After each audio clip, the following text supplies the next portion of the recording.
Hello everybody, and welcome to History Bite number 30, dated September the 3rd, 2020.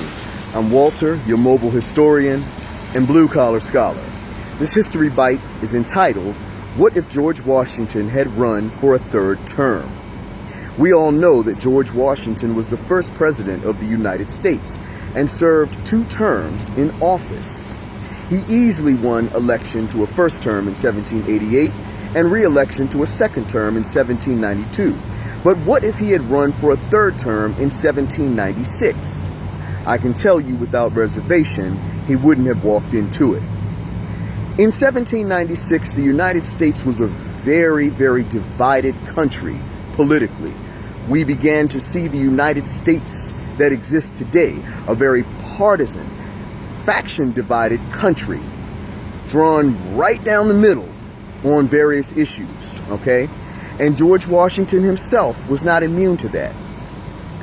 His overall popularity remained quite high in 1796, and had he run in 1796, he likely would have won.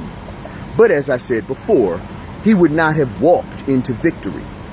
His popularity had been significantly diminished by his support of the 1795 Jay Treaty, which to many had been nothing less than marrying America to Great Britain. The Jay Treaty was exceptionally unpopular with the Jeffersonian Republicans, who had concentrated their power in the South, but they had members in all the states. Had he run in 1796, the Jeffersonian Republicans would have used the very, very powerful ammo of the Jay Treaty against Washington, contending that the president, the beloved, the revered George Washington, who fought so gallantly against the British during the Revolutionary War as the leader of the Continental Army, has in effect sold the country out to Britain, okay? Words like that in the 1790s, okay, could easily destroy someone's reputation. And we don't understand that today. Calling somebody a monarchist or pro-British today means nothing. But in the context of the 1790s, when America was first becoming a partisan country with its first party system, the Federalists versus the Democratic Republicans, okay, those slurs could destroy your reputation, okay? And George Washington was not immune to that. Had he run in 1796, he would have been running against the Jeffersonian Republicans, and their nominee would have almost certainly been Thomas Jefferson, America's Secretary of State, the first holder of that position under none other than George Washington. Jefferson had left the cabinet in 1793 due to personal disagreements with Alexander Hamilton. Okay, those two constantly bickered like a lion and a hyena, agreeing on almost nothing and viewing the direction of America in very different ways, okay? Hamilton and Jefferson sought to make America into their own respective societies based on their own backgrounds. So they agreed on nothing. And as Washington sided with Hamilton most of the time, especially on economic and foreign policy matters, Jefferson felt virtually closed out. And so to avoid, further being ignored, as he felt, by Washington, he peacefully left the cabinet in 1793. One might call this a regrouping, as once he left the cabinet, a political party, the Republicans, which formed based on the views that he had, okay, and thus he quickly became the leader of, okay, came into being, okay, pushed them against the Federalists, and you have our first 2-party system. Jefferson would have been the nominee running against the revered George Washington. And you would have seen a very nasty presidential election in 1796, pitting Jefferson against Washington.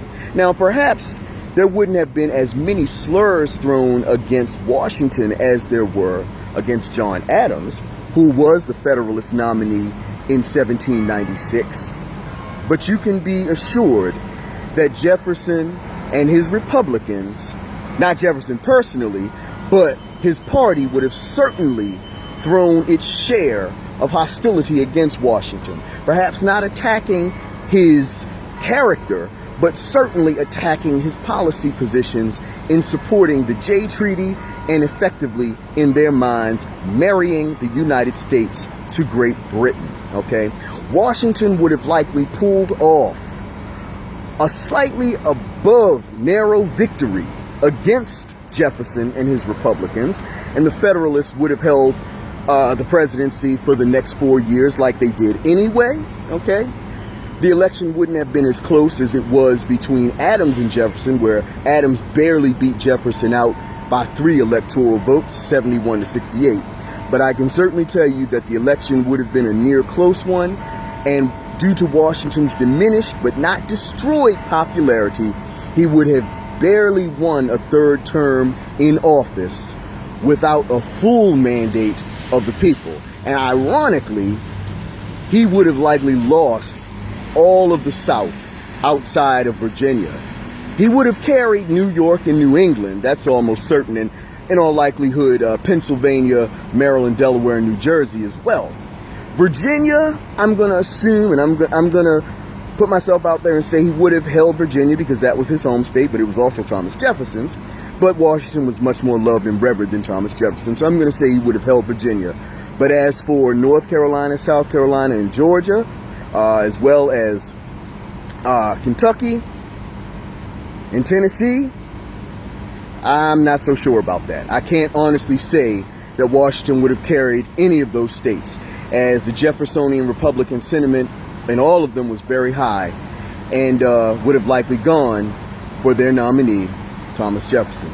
So that's my take on it, and I say in conclusion that if Washington had run for a 3rd term in 1796, his victory would have been above narrow. He wouldn't have just barely edged by, but it certainly would not have been with the mandate that he had won in 1788 and 1792.